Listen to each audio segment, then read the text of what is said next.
La paz de Dios que sobrepasa todo entendimiento. ¿Qué va a hacer? Va a guardar. Tú estuviste en un tiempo difícil, te guardó el Señor. Aquí hay gente que yo sé, que entraron dentro del horno de fuego, se lo calentaron 7 veces. ¿Qué los sostuvo? ¿Qué fue quien los sostuvo? Fue solo Dios quien los sostuvo, porque nadie más podía sostenerlo. Nadie daba por ti nada. La gente decía, te va a ir peor. Cuando te cerraron aquella puerta, pensaste, aleluya.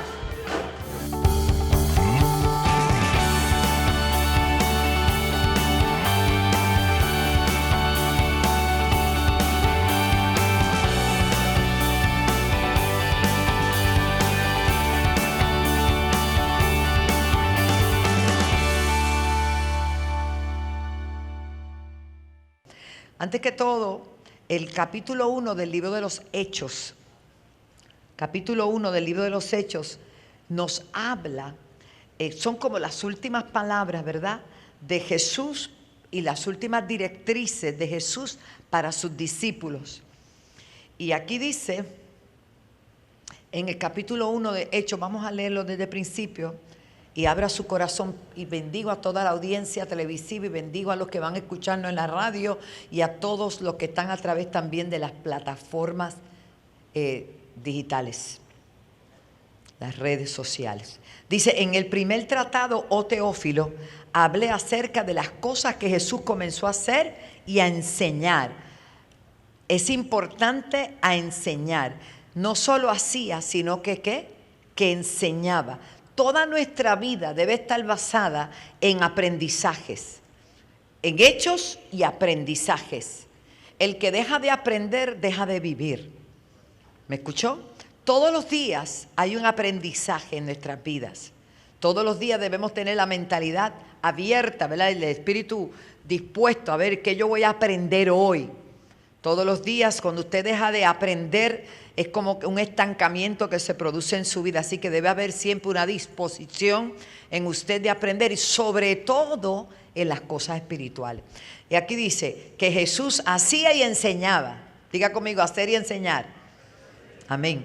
Hasta el día en que fue recibido arriba. O sea, que su vida se basó en mostración y enseñanza. Demostración y enseñanza.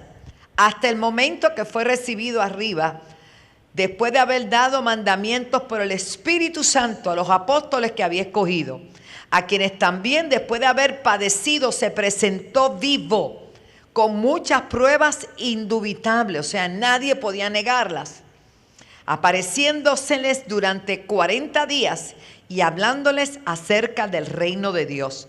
Nuestra fe está basada en el evangelio que nosotros hemos creído, y nuestra fe está basada en un Cristo que murió, pero también resucitó. Y esto es bien importante, porque cuando usted le pregunten sobre su fe, ¿en qué está basada su fe? En un Dios que prometió enviar a su Hijo, ese Hijo manifestando al mismo Dios, el Emmanuel, Dios con los hombres, muere voluntariamente, entrega su vida, aunque fue, ¿verdad?, maltratado, padeció, pero ya sabía lo que iba a pasar. En Isaías 53 lo dice. Pero también dice que al tercer día resucitó, pero todas las evidencias de su ministerio de 3 años y medio aproximadamente son pruebas indubitables. O sea, la palabra indubitable lo que implica es que nadie las puede negar. Fueron hechos reales. Diga, él hizo y enseñó. Esa es su fe. Por eso es que usted no puede ser ambivalente, ni puede estar que si voy o no voy. No. Su fe está basada en un Cristo vivo, un Cristo de poder, un Cristo que dijo que entregaría su vida y la retomaría. Y hago esta salvedad porque hay muchas creencias, muchas filosofías orientales y de todas clases. Pero ¿en qué está basada esa filosofía? Nosotros no tenemos una filosofía, nosotros tenemos una realidad con evidencias indubitables, dice la palabra. Después dice, para eso, después de haber resucitado, estuvo 40 días, hermano. 40 días y 40 noches con ellos y les enseñó acerca del reino. Y dice que estando juntos les mandó que no se fueran de Jerusalén. Esto fue una orden. Les dijo, no se pueden ir de Jerusalén, donde comenzó todo fue en Jerusalén, sino que esperasen la promesa del Padre, la cual les dijo, oíste de mí. Pedro Juan ciertamente bautizó con agua, mas vosotros seréis bautizados con el Espíritu Santo dentro de no muchos días. ¿Cuántos días dijo? No muchos, pero especificó cuántos serían. La gente hoy quiere saber el día y la hora de todas las cosas. Nosotros no podemos saber el día y la hora de todas las cosas porque entonces no tendríamos el espíritu perseverante. Nos rendiríamos o tomaríamos tiempo, como harían muchos. Si yo supiera cuando Cristo viene, la gente se va y peca y hace lo que quiere y el día antes se reconcilia. Así no es. Así no es. Profundo por demás. Luego de todo esto, comenzaron a preguntarle diferentes cosas que quiero tocarlas. En el verso 6, entonces los que se habían reunido le preguntaron diciendo, Señor, ¿restaurarás el reino de Israel en este tiempo? Me llama la atención que en el verso 3 dice que estuvo 40 días enseñándole acerca del reino. ¿Usted lo vio? ¿El reino de quién? El reino de Dios. Vamos a repasar. Tócame suavecito ahí para que no se me vayan a dormir, hermanito. En el verso 3 dice, hablándoles acerca del reino de ¿qué? De Dios. Ahí lo dice, le hablaba acerca del reino de Dios. La primera pregunta que surge es, ¿vas a restaurar el reino de Israel? Hello. Nosotros estamos tan pendientes de las cosas terrenales que echamos a perder de vista las que verdaderamente son eternas, las que verdaderamente nos deben bendecir e interesar a nosotros. Aquí dice que les enseñó acerca del reino de Dios y acá le preguntan ellos, ¿vas a restaurar el reino de Israel en este tiempo? Pero eso no fue lo que él les dijo. Él les dijo, ustedes procuren esperar la promesa que yo les hice. La promesa de la llenura del Espíritu Santo, del bautismo del Espíritu Santo. Y luego les dice, verso 7, ¿y por qué hablo esto? Les voy a explicar en breve. No os toca a vosotros saber los tiempos o las sazones que el Padre puso en su sola potestad. Por eso si alguien le dice que Cristo viene en marzo 8, que es el día de cumpleaños de mi mamá, a las 2 de la tarde, no le haga caso. El día ni la hora, nadie la sabe. Ni aun los mismos ángeles. ¿Te acuerdas? No saben en la hora en que vendrá el Maestro, así como relámpago que sale del oriente. ¿Cómo te acuerdas? Vamos a seguir. Nos toca a vosotros saber, pero le dice en el verso 8, pero recibiréis poder cuando haya venido sobre vosotros el Espíritu Santo y me seréis testigos en Jerusalén, en Judea, en Samaria y hasta lo último de la tierra. Escuchen bien, ¿por qué es tan importante esto? Porque cuando nosotros oramos en este tiempo, oramos asistidos y dirigidos por el Espíritu Santo. Mire lo que sucede. En el capítulo 2, vamos a omitir todos estos otros versos, están ahí, después usted los lee. Dice la palabra que cuando llegó el día de Pentecostés, Dios se reservó ese día especial, el día de la fiesta de los panes de Pentecostés, para enviarle lo que ellos estaban esperando. ¿Cuántos empezaron en aquel aposento? Se dice que acerca de 500. ¿Cuántos quedaron? 120. Y dentro de esos 120, que yo canto y canta ahora Jafa también, yo grabé ese coro hace como de 20 años, más, 25 años. No me conviene decir los años de eso. Escuche bien, estaba María, la madre de Jesús, y los discípulos más, ¿verdad? Los discípulos. Pero mucha gente, los apóstoles, mucha gente se cansó de orar. Se cansó de esperar y no recibieron esa bendición. ¿Qué te digo con este principio que quiero establecer en tu vida? No importa cuánto tengas que orar, cuánto tengas que perseverar, no te rindas, porque lo que Dios ha dicho va a venir a cumplimiento. No puedes ponerle límites, ponerle fecha. Tú solo crees, porque Dios es capaz de hacerlo en un momento, como que se puede tardar los días que Él quiera. Lo importante es que tú y yo estemos perseverantes, orando, persistiendo, creyendo que lo recibiremos. Los que se fueron se lo perdieron. Pero en el capítulo 2, verso 1 del libro de los Hechos dice, cuando llegó el día de Pentecostés, mira dónde estaban esos discípulos, cómo estaba ese pueblo. Estaban todos unánimes juntos. Nosotros sabemos que estaban en oración, que estaban en comunión, en espera de algo. Aleluya. Y dice que de repente vino del cielo un estruendo como un viento recio, sopló sobre aquella casa y la llenó, donde estaban ya sentados. La posición no es importante, lo que es importante es cómo tú lo haces, tu comunión con Dios. Es importante, son detallitos, ¿verdad? Y dice la palabra que cada uno, en el verso 4, fueron todos llenos del Espíritu Santo y comenzaron a hablar en otras lenguas según el Espíritu les daba que hablasen. A partir de ese momento en adelante, lo que se establece como la iglesia de Cristo sufre una total transformación. Es revestida e investida de un poder sobrenatural que se iba a manifestar donde quiera que ellos fuesen, y que estaría en ellos y con ellos, de manera que a partir de ese momento, que era lo que Jesús quería que ellos recibieran. Recuerden que los discípulos, los apóstoles, no querían que Jesús se fuera. No querían que se fuera de al lado de ellos. No les convenía que se quedase, porque Jesús, en su forma de hombre o su humanidad o si fuera resucitado, solo podía estar en un lugar a la vez. Pero Él les prometió que les iba a enviar el Consolador, el Espíritu que los iba a dirigir a toda verdad y a toda justicia.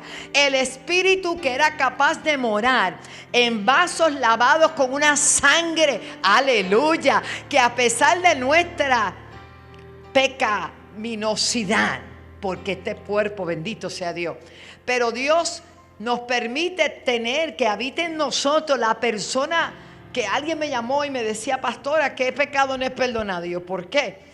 Me decía: es verdad que la blasfemia contra el Espíritu Santo no es perdonado. Y yo dije: eso es cosa seria, pero no se blasfema así por blasfemar. Pero si Dios dice que la blasfemia contra el Espíritu Santo no es perdonado, es porque el Espíritu Santo realmente tiene una posición de importancia en el cielo. Y nosotros no estamos tomando muy en cuenta que nosotros hemos sido aprobados, aceptos por el Padre a través de Jesucristo, para que more en nosotros la persona del Espíritu Santo, que fue prometida a los discípulos y a la iglesia de ese momento, y ahora tú y yo lo tenemos. La Biblia nos enseña que el Espíritu Santo nos enseña todo. Y a veces no sabemos ni cómo orar, pero de momento nosotros recibimos como una directriz del Espíritu, empezamos a hablar por nombres que ni sabemos quiénes son, ni qué está pasando, y nos trae a la memoria gente, y después entendemos, porque Dios nos permite. Estás orando por alguien y yo necesito que tú ores, porque esa persona está en batalla. La oración nuestra tiene tanto poder. Yo vengo a decirte que tu oración no es una conversación así. No. Cuando tú oras, el cielo responde. Cuando tú oras, el infierno se paraliza.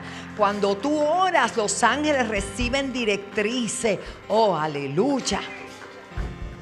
Por eso era tan importante. El Señor le dijo: recibiréis poder, dunamis, dinamita, una autoridad sobrenatural que iba a ser impartida. La pastora Elizabeth ahorita pasó aquí y algo pasó poderoso, no sé si se dieron cuenta, pero ella comenzó a citar la Biblia y a hablar unas cosas, y de momento ella cambió su tono de voz, una unción vino sobre ella poderosa.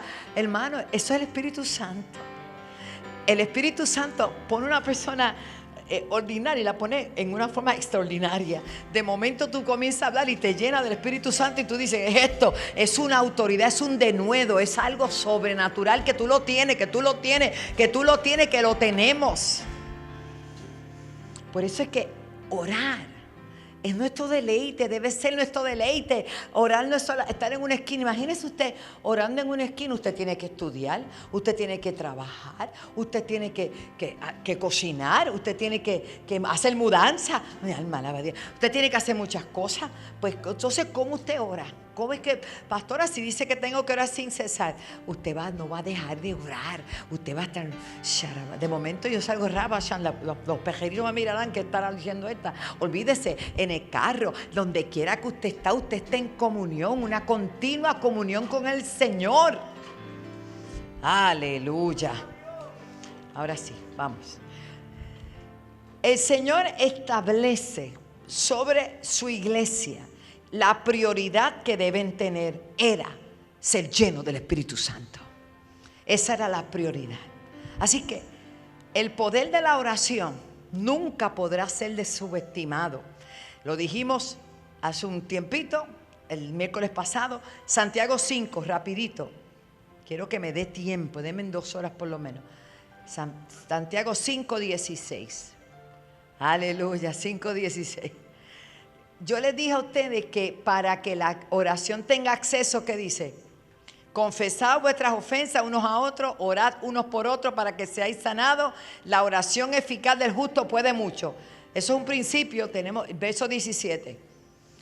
Elías era hombre sujeto a pasiones semejantes a las nuestras, oró fervientemente para que no lloviese, no llovió sobre la tierra por 3 años y 6 meses, 18. Y otra vez oró y el cielo dio lluvia y la tierra produjo su fruto. Hermano, eso era bajo un pacto inferior. Cerró los cielos y abrió los cielos y todo eso hizo Elías. Ay, Padre. Y nosotros a veces no creemos que el COVID nos va a matar. Yo es una cosa, el COVID mata, claro que mata. El COVID es una enfermedad real. El que diga que no es verdad, entonces todas esas personas que han fallecido. Pero yo no puedo andar en miedo. Yo tengo que andar en autoridad y cuidarme, hacer lo que tengo que hacer. Pero eso de miedo, yo abro puertas cuando tengo miedo. Bueno, eso es solamente. Gloria a Dios. ¿Cómo puedo vivir yo en el poder de la oración? No es el resultado solamente, hermanos queridos, de hacer una oracioncita a ver qué pasa. No, no. Es el resultado que voy a vivir continuamente en oración. Juan 5:14. Juan 5:14. Estoy repasando un poquito. Dice: después le halló Jesús en el templo y mira, has sido sanado, no peques para que no te venga alguna cosa peor. Santo, no permita eso, hermano. Y verso 15. El hombre se fue y dio aviso a los judíos que Jesús era el que le había sanado. ¿Qué hizo este hombre? Desobedeció lo que le dijeron. ¿Sabe lo que hacía el Señor? Esto se llama una psicología invertida. Cuando tú le dices a alguien, no lo diga, es como que le dijiste, vete, cuéntaselo a todo el mundo. Sabía el Señor de todo eso. Aleluya. Pero la palabra del Señor nos dice, y esta es la confianza que tenemos en Él, que si pedimos alguna cosa, conforme a su voluntad, Él nos oye. Y si sabemos que Él nos oye en cualquiera cosa que pidamos, sabemos que tenemos las peticiones que le hayamos hecho. No importa quién esté orando. Escucha esto. La pasión en la oración o el propósito de la oración tendrá resultados. Dios responde las peticiones que están de acuerdo con su voluntad. Ojo, su respuesta no siempre es un sí. Señor, dame aquella. Es que aquella es la que yo quiero, y si el Señor no quiere darte aquella. Gracias. Me faltó la primera. Gracias. Señor, si no es aquella. Yo escuché, esto es bien viejo, hermano, pero a mí me lo dijeron y yo lo voy a pasar al costo. Un hermanito que una hermanita se le paró al lado y era muy bonita. Y dijo, Señor, dame a ella, dámela a ella, esposa, yo la quiero a ella. Pero cuando la vio bien, era tuerta. Dijo, Señor, me equivoqué, esa no era. Esos eran los chistes sanos de antes, ¿verdad? Estas eran las cosas que nos decían a nosotros. Ah, está bien. Y las cosas de Gille ni hablar, eran chistes muy sanos, donde decían, Gille, para, que ya el milagro se hizo. Dándole crédito a la oración. Pero la Biblia dice en 1 Juan 5:15, póngalo otra vez, hermanita preciosa. 1 Juan 5:15. Y si sabemos que Él nos oye en cualquiera cosa que pidamos, sabemos que tenemos las peticiones que le hayamos hecho. Me gusta esta palabra y la relaciono con Ana. Oh, Ana fue a orar al altar. Fue juzgada por el sacerdote, pero cuando ella terminó de orar, dice la Biblia que ella se fue, no estuvo más triste, comió y esperó. Y al año ya tenía en sus brazos lo que había pedido. Usted no le está pidiendo a un ser humano. Cuando usted ora, usted está hablando con Dios. Dile que está a tu lado, tú hablas con Dios. Tú hablas con Dios. Tú hablas con Dios. Y cuando tú hablas con Dios hay respuesta, sí. Aleluya. Gracias, Señor. No podemos llegar a la oración poderosa usando fórmulas mágicas. Hay quien engola la voz, hay quien le cambia el tono, hay quien usa unas palabras rebuscadas. Mire, no. Entonces nadie podría orar. Tienes que haber ido a la universidad y tomar un curso de lenguaje para poder hablar con Dios. Te tengo una noticia: la oración es sencilla, la oración es espontánea, la oración es sincera, la oración, un corazón contrito y humillado, Dios no lo desprecia. No se trata de la elocuencia de tu forma de orar, se trata de la honestidad y la pureza en cómo tú oras. En cómo tú oras. En el libro de los Hebreos dice que aquel que se allega a Él tiene que creer que Él está ahí y que Él es galardonador de los que le buscan. En otras palabras, yo no puedo orar creyendo que nadie me escucha, porque estoy haciendo un acto hipócrita. Y yo sé que la batalla más grande que tenemos como creyentes es que el enemigo le dice, ¿para qué tú estás orando? A ti nadie te está escuchando. Estás haciendo el ridículo. Y tan bueno que un creyente se pare y diga, ridículo estás haciendo tú. Que estás hablando conmigo que creo.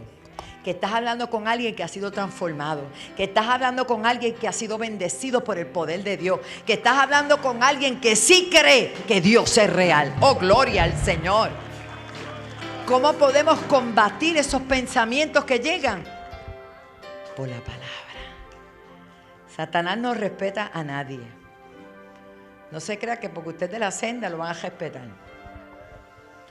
No respetó a Jesús, pero Jesús lo combatió por la palabra y con la palabra. Y se tuvo que ir.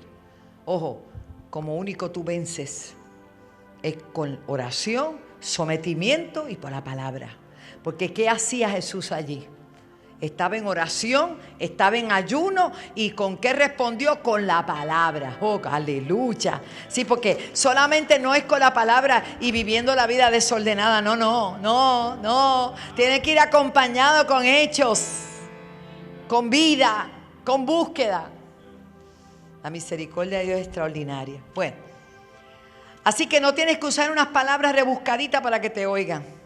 De hecho, Mateo 6:7 dice algo importante. Vamos a ver qué dice. Tan fácil es hacer una oración repetitiva. Lo que te dije ayer te digo hoy. Eso no es así. ¿Qué tú tienes que decir?